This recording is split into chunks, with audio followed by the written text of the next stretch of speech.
안녕하세요. 헌법의 기초 7째 시간이 되겠습니다. 오늘 사회국가 원리를 배울 텐데요. 저는 법학과의 강경선 교수입니다. 사회국가의 원리 앞 시간에 이어서 이제 헌법의 원리를 배울 텐데 오늘 배울 학습 목표를 먼저 보고 내용을 다루도록 하겠습니다. 함께 보시죠. 이 시간에는 헌법의 원리 중 하나인 사회국가 원리를 배운다. 다음은 사회국가 원리의 이념적 내용과 현 사회에서의 한계가 무엇인지를 알아본다. 여기에서는 첫째, 실질적 국민 주권의 실현을 위하여 사회국가가 요청된다는 것과 둘째, 주권의 개별화로서의 인권에 대해서 알아본다. 셋째, 선별적 복지국가에서 보편적 복지국가로의 진행 과정을 살펴보고 마지막으로 사회국가 혹은 복지국가의 한계는 무엇인가를 배우도록 한다. 네, 이제 오늘 사회국가 원리를 배울 텐데요. 우리가 앞에서도 헌법의 원리 중에서 국민주권 원리, 자유민주주의 원리, 법치국가의 원리 다 배웠습니다. 다 중요합니다. 그런데 이제 시대의 변화에 따라서 중점의 이동이 있는데 그런 점에서 보면은 사회국가 원리가 상대적으로 지금 훨씬 더 우리가 더 많이 강조하고 배워야 될 그런 내용이라고 할 수 있겠습니다. 잘 아시다시피 그것은 우리 사회가 이제 그동안 헌정사 속에서 최소한도의 국민주권도 누리지 못했던 과거에서부터 그래도 지금은 형식적 국민주권은 이제 확보를 했고 그것을 내실화시키는 실질적 국민주권을 강화시키려고 하는 그러한 단계에 접어들었기 때문에 이제 과거하고 좀 다른 그런 양상을 보여주고 있다는 것입니다. 그래서 법치주의도 이제 형식적 법치주의를 확보하고 그다음에 이제 실질적 법치주의로 나가는 것과 마찬가지로 자유민주주의 국가도 최소한도의 그것도 달성되지 않았다가 이제는 이제 그것을 더 내실화시키는 그런 것이 이제 지금 저희 사회에 우리 사회에 이제 대두된 그런 과제라고 이렇게 할 수 있겠습니다. 그런 면에서 보면 이제 사회국가라고 하는 사회국가 원리라고 하는 것이 이제 헌법에 있어서 굉장히 중요한 과제가 돼 있고 다음 시간에 또 배워야 될 문화국가의 원리나 평화국가의 원리도 우리가 훨씬 더 많은 그런 노력을 기울여야 되는 그런 헌법 원리라고 할 수 있겠습니다. 그래서 이제 사회국가 원리를 배워야 되는데 사회국가는 헌법학자들은 이런 용어를 많이 쓰고 이제 우리가 그런 용어를 쓰게 됩니다. 그렇지만 이제 일상 속에서는 사회국가라는 용어보다도 복지국가라는 용어가 훨씬 더 지금 익숙한 것 같습니다. 원래 이제 사회국가나 복지국가를 엄밀히 보면 또 약간 다르게도 볼 수 있는데 뭐 같이 봐도 무방할 것 같습니다. 그래서 오늘 사회국가 원리지만 사실은 복지국가와 동일한 그런 용어로 해서 함께 이제 배우도록 이렇게 하겠습니다.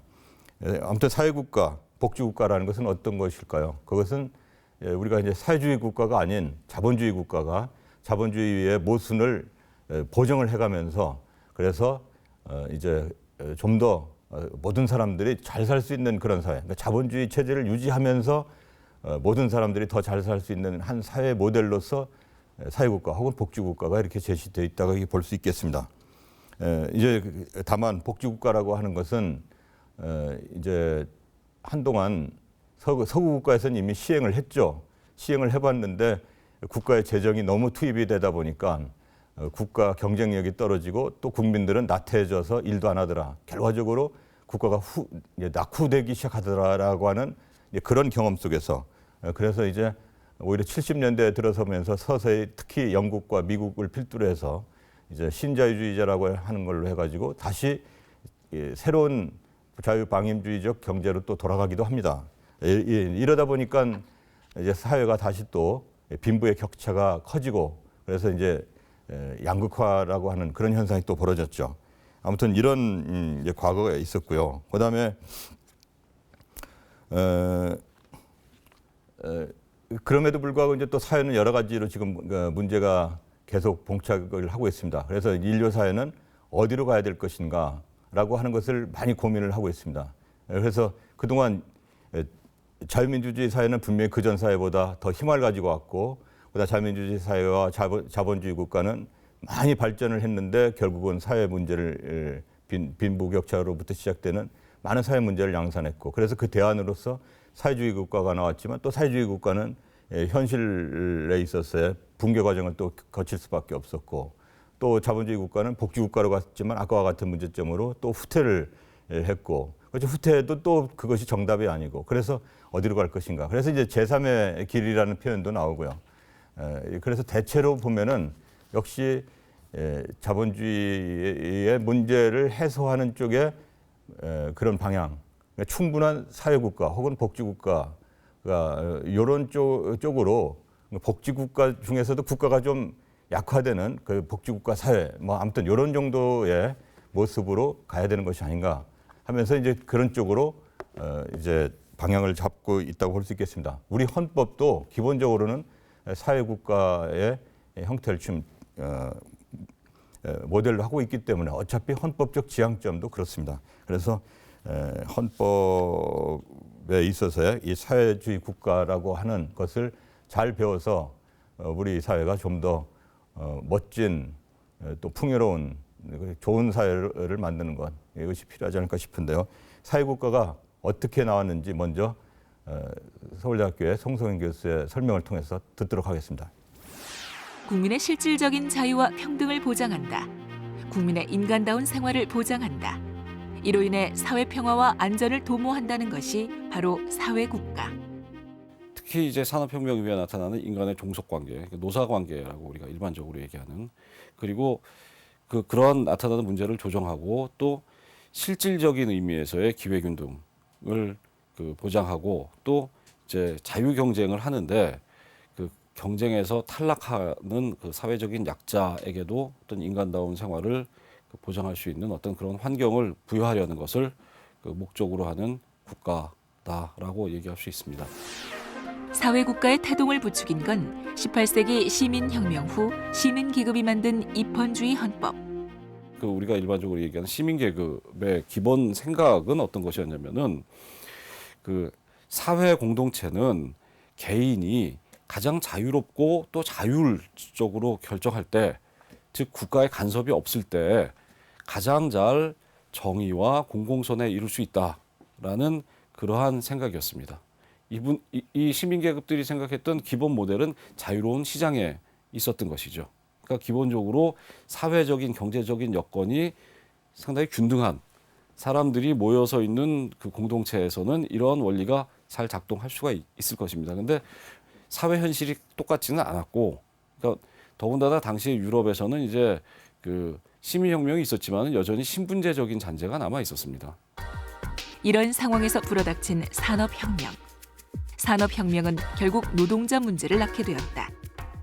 1차적으로는 그 노동자들의 그 경제적인 안정을 보장하는 것이 상당히 커다란 문제로 대두가 됩니다.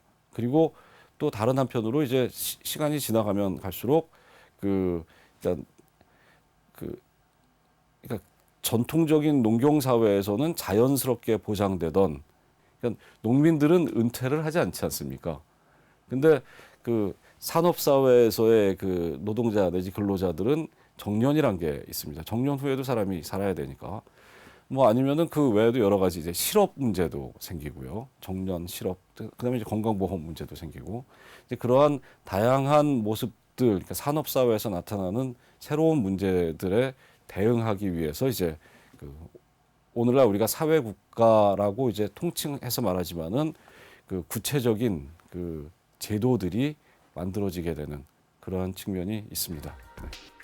즉 산업혁명 이후 입헌주의 헌법의 기본적인 가치는 유지하되 필요한 부분을 수정해서 만든 것이 사회국가 원리라는 것.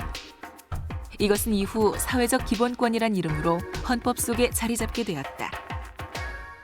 그래서 그것을 우리가 이제 사회적 기본권이라고 부르고 있는데, 그 핵심이 되는 내용이 34조 1항의 인간다운 생활을 할 권리입니다.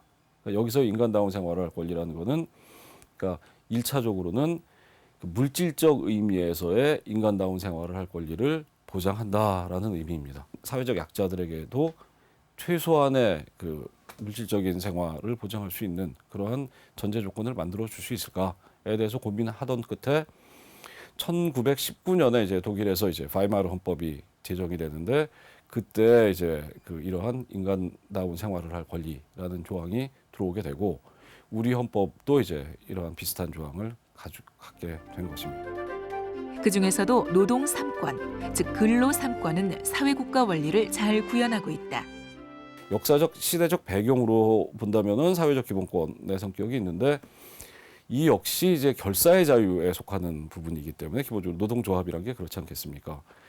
그래서 이제 이것이 사회적 기본권의 측면이 있고 다른 한편으로는 이제 자유권적 기본권 측면이 있습니다. 그래서 우리가 좁은 의미의 그 사회국가라고 얘기한다면은 사회적 기본권 그 중에서도 특히 사회적 약자에 대한 어떤 물질적 생활의 배려를 통해서 그 좁게 이해한다면은 사회적 약자가 최소한의 어떤 그 물질적인 생활을 그래서 생존을 배려하는 그러한 측면. 그 다음에 좀 더 적극적으로 생각한다면은 최소한의 어떤 인간다운 즉 문화적 생활을 향유할 수 있는 부분까지도 이제 우리가 배려할 수 있다면은 그건 더 바람직하다 하겠죠.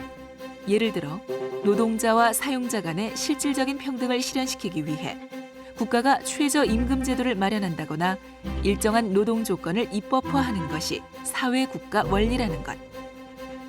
이것은 국민 각자가 자율적으로 살아갈 수 있는 생활 환경을 조성해주기 위한 국가의 불필요한 활동으로 간주된다. 하지만 현대 사회에서 사회국가 원리의 실현은 점차 한계에 부딪히고 있다. 이제 입헌주의 헌법이 만들어지면서 이제 국민의 자유를 보호하는 그러니까 국가로부터 국민의 자유를 보호하는 그리고 우리가 사회국가라는 것은 이제 그 경쟁에서 탈락한 사람들에 대해서 배려하는 그런 것인데 2차 세계대전 이후에는 국가가 이제는 사회의 거의 모든 영역에 대한 총체적인 책임을 져야 되는 우리가 이제 겪은 바로는 오늘날은 이제 국가가 국민의 생로병사를 다 그러니까 국민이 아플 때 의료보험제도 만들어야 되고 거기다가 이제는 출산율도 이제 고민을 해야 되는 요새 특히 인구 감소 관련해 가지고 출산과 양육에 대한 어떤 재정 지원을 하려는 그러한 것도 이제 사회국가적 접근이라고 얘기할 수 있겠죠. 근데 그것만 가지고 과연 문제가 해결될 수 있을까? 사회국가 원리의 한계를 극복하기 위해 오늘날 현대국가는 국민들에게 다양한 정보를 제공해서 국민들의 행동 방식을 스스로 바꾸게 만드는 방안을 고민하고 있다.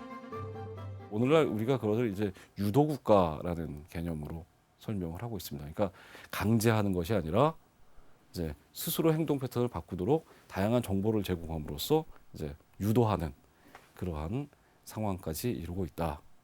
오늘날 우리가 국가를 그렇게 이해할 수 있을 것 같습니다. 그러니까 요약해서 말씀드리자면은 국가가 자신의 임무 또는 역할을 담당하는 데는 사회국가적인 수단만 가지고도 이제 모자랄 정도로 국가의 공적 역할이 상당히 늘어나고 있는 현실이다.